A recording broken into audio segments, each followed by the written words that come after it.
How to insert a signature in Google Docs.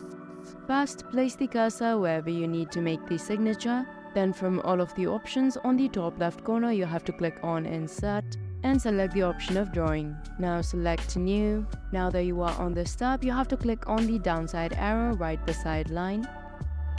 Then go on ahead and make a straight line for your signature. Now click on Save and Close. After that is done, place your cursor on top of this line. Again, head to Insert. We'll again be going to Drawing, then select New. This time click on the downside arrow and select Scribble. Now you can use your mouse and draw your signature. Now that is done, you again have to click on Save and Close. So this is what my signature looks like. Now you can click on it and resize it. Once that is done, you want to click on the signature. Now from the pop-up options, you want to click on Behind Text.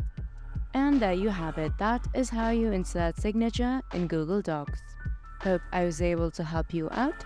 Thank you for watching.